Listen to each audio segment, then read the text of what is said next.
Hello dear students, welcome back to my channel physics SPC. Alternating current का एक अच्छा question. When a DC voltage 100 volt is applied to an inductor or DC current 5 ampere flow through it.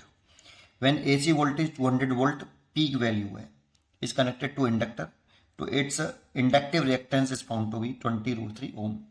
The power dissipated in the circuit is what? ठीक है, समझे। देखो, एक होता है इंडक्टर, इसने केवल इंडक्टर वर्ड यूज किया, और एक होता है purely inductive element, purely inductive या प्योर इंडक्टर।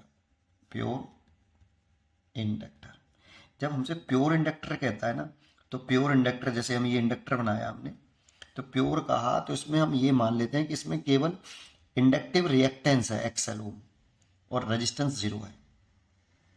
जीरो मान लेते हैं, होता तो है नहीं, ये किसी वायर के तो बनाया हो बेटा, उस वायर का लीनियर रेजिस्टेंस तो होगा। लेकिन जब हम प्योरली इंडक्टिव एलिमेंट्स या प्योर इंडक्टर कहते हैं तो ये एज्यूम कर लेते हैं। लेकिन अगर हम केवल इंडक्टर कह रहे हैं, जैसे ये इंडक्टर है, ये केवल इंडक्टर कह रहे हैं, तो इसका एक इंडक्टिव रिएक्टेंस होगा एक्सएल और एक इसका लीनियर रेजिस्टेंस होगा आर। ये किसी ना किसी वायर का बनाएगा, तो वायर का कुछ लीनियर रेजिस्टेंस तो होगा। ऐसे इसको चाहे तो हम ऐसे भी बना सकते हैं कि ये अलग अलग कर लिया ऐसे, लेकिन ये मत समझना कि अलग से जोड़ा है, ये इसी का लीनियर रेजिस्टेंस है ऐसे, एक्सएल और इसका एक्सएल और इसका आर। तो इंडक्टर वर्ड यूज किया, प्योरली इंडक्टर यूज नहीं किया। एक बात। दूसरी बात कि डीसी सोर्स की अगर हम बात कर रहे हैं, डीसी सोर्स की, तो अगर कोई इंडक्टर है,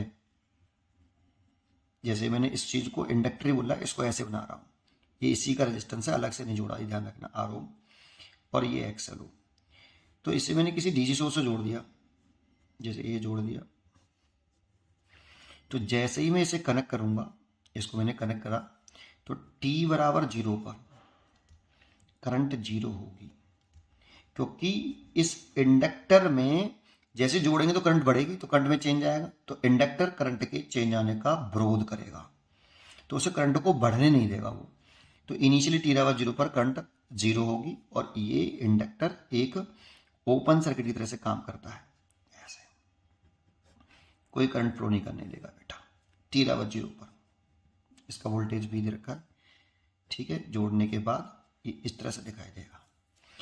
लेकिन जब स्टडी स्टेट अटर्न हो जाएगी, जब क्या हो जाएगी, स्टडी स्टेट अटर्न हो जाएगी, टी बराबर इन्फिनिटी कह दो या steady state, long time interval बाद, जब ये करंट अपनी मैक्सिमम वैल्यू ऑप्टेन कर ले जीरो से आई, ठीक है, ये मैक्सिमम वैल्यू ऑप्टेन कर ली, कांस्टेंट करंट हो गई।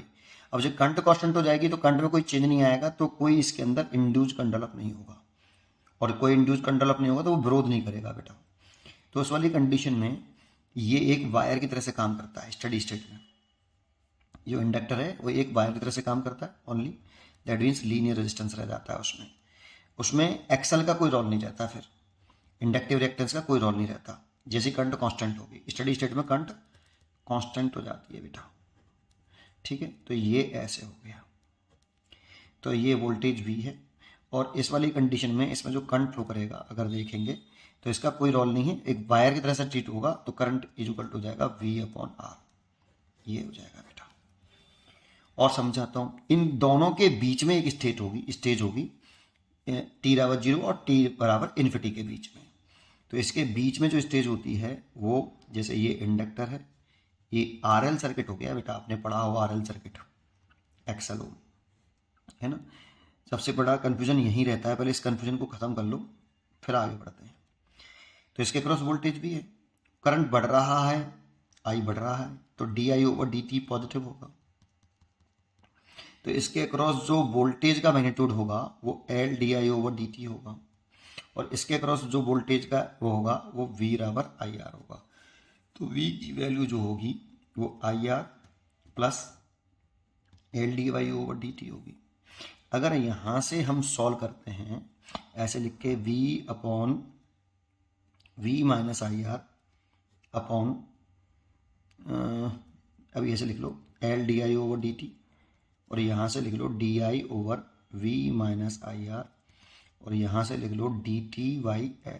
अब इंटीग्रेशन कर दो बोथ साइड, जीरो और टी, जीरो समय पर जीरो करंट और डी टी समय पर आई करंट। इसे सॉल्व करते हैं ना, तो जो आई की वैल्यू आती है v अपॉन आर, अब मैं यहाँ पे ये थोड़ी पढ़ा रहा हूँ, इसीलिए मैं बस बता देता हूँ, 1 माइनस ई की पावर माइनस के आर टी बाई एल आता है। इतना करंट आता है, ये मिडिल में आता है। इफ़ आप सोचो इसमें टी बराबर जीरो रखें तो ई की पावर जीरो, उसकी वैल्यू 1, तो 1 से 1 कटेगा तो आई बराबर जीरो हो जाएगा। और टी बराबर इन्फिनिटी, दैट मीन्स जब करंट कांस्टेंट हो जाए लॉन्ग टाइम इंटरवल बाद, तो आई की वैल्यू, इसकी वैल्यू इन्फिनिटी रखेंगे तो जीरो हो जाएगा, तो जीरो हो जाएगा, तो ये मैक्सिमम करंट आ गया V upon R, this is a maximum current. तो ये मैक्सिमम करंट होती है, इसको ऐसे लिख सकते हैं हम, आई बराबर आई मैक्सिमम 1 माइनस ई की पावर, अच्छा इसको ऐसे भी लिखते हैं माइनस के एल बाई आर। तो जी एल बाई आर टाउ होता है, टाउ टाउ बोलते होंगे, आपने पढ़ा हो इसको। चलो इस पर नहीं जा रहे हैं हम। तो मेन चीज़ तो आपकी ये थी। तो स्टडी स्टेट में हमें यहाँ पे जो सिचुएशन दे रखी है, अपने क्वेश्चन पर आते हैं।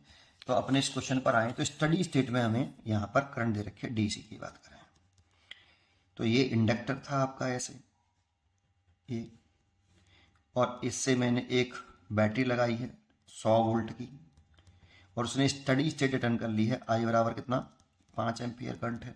तो स्टडी स्टेट है तो ये वाला तो एक वायर बन जाएगा ऐसे, है ना, इसका कोई रोल नहीं हुआ एक्सेल का, और क्योंकि वो विरोध नहीं करेगा बिल्कुल भी, कांस्टेंट करंट होगा। तो इसमें रेजिस्टेंस आर हो गया, तो इसमें करंट दे रखी है आपको 5 एम्पियर, और ये वी दे रखा है 100 वोल्ट। तो आई बराबर हो जाएगा वी ओवर आर। तो आई की वैल्यू तो 5 एम्पियर, वी दे रखा है 100, और आर निकाल लो आप यहाँ से। तो आर निकाला तो ये हो गया 20 ओम। ठीक है, अब एसी सोर्स लगा दें। तो एसी सोर्स में तो करंट हमेशा ही बदलती रहती है, कांस्टेंट रहती नहीं है, स्टडी स्टेट आएगी नहीं उसके अंदर। तो ये एल और आर, ये आपका एसी सोर्स लगा दिया, और इसकी हमें यहाँ पीक वोल्ट दे रखी है। बच्चे कहते हैं इंडक्टर के क्रॉस लगाया, तो इंडक्टर इसी को तो मानने, इसी में आर है और इसी में एक्सएल है। इसमें मैंने एक एसी सोर्स जड़ा लगा दिया, इसकी पीक वोल्टेज दे रखा है कितना 200 वोल्ट। तो इससे आप वी आर एम एस निकाल सकते हो कि 200 बटे √2, ये तो दैट मीन्स 100√2 लिख सकते हो वोल्ट। ठीक है, लेकिन हमसे पूछ रहा है अच्छा आई आर एम एस, इसका इंडक्टिव रिएक्टेंस दे रखा है एक्सएल, एक्सएल हमें दे रखा है 20√3, और ये आर तो हमने निकाल लिया है 20 ओम। तो इसका इम्पिडेंस भी निकाल सकते हो रूट के अंदर, आर स्क्वायर प्लस एक्सएल का स्क्वायर। अब आर का स्क्वायर करें तो 400 हो गया, और इसका स्क्वायर करें तो 400 इंटू 3 हो गया। इसमें से 400 कॉमन ले लेंगे तो 20 आएगा बाहर, 3 + 1 4 हो गया, 4 का रूट 2 हो गया, तो 20 इंटू 2 दैट मीन्स 40 ओम हो गया। अगर जेड भी निकाल लिया, पावर डिसिपेटेड पूछ रहा है, पी एवरेज पूछ रहा है, इज इक्वल टू, ये आपने फॉर्मूला पढ़ा होगा, I R M S V R M S cos phi. ठीक है, और कॉस फाई की जो वैल्यू होती है ये आर अपॉन जेड होती है बेटा। तो आई आर एम एस होता है V R M S upon Z, तो इस आई आर एम एस की जगह V R M S upon Z लिख दो, तो वी आर एम एस का स्क्वायर अपॉन जेड, और कॉस फाई की जगह लिख दो R upon Z. V R M S हमने निकाल रखा है इतना, तो 100 इंटू 100 इंटू 2 हो गया, इसका √2 का स्क्वायर 2, और जेड का स्क्वायर हो गया 40 इंटू 40, और जेड का स्क्वायर हो गया, आर की वैल्यू 20। तो देखो इस जीरो से ये जीरो, और इस जीरो से ये जीरो कट गया, 4 से ये कट गया, 4 दूनी 8 25 बार, और 2 से ये कट गया 2 बार, और 2 से ये कट गया 10 बार, दैट मीन्स 250 वाट पावर आ गई बेटा इतनी। इसीलिए इसका आंसर हो गया 250 वाट, 250 वाट। थोड़ा सा समय जो है मैंने इसमें ज़्यादा लगा लिया, 6 मिनट तो इसी में लगा लिए, नहीं क्वेश्चन तो छोटा सा था, पर ऐसे डायरेक्ट करते हैं बच्चे लोग, तो मैंने आपको थोड़ा समझाने की कोशिश करी है। पढ़ते रहिए और खुश रहिए।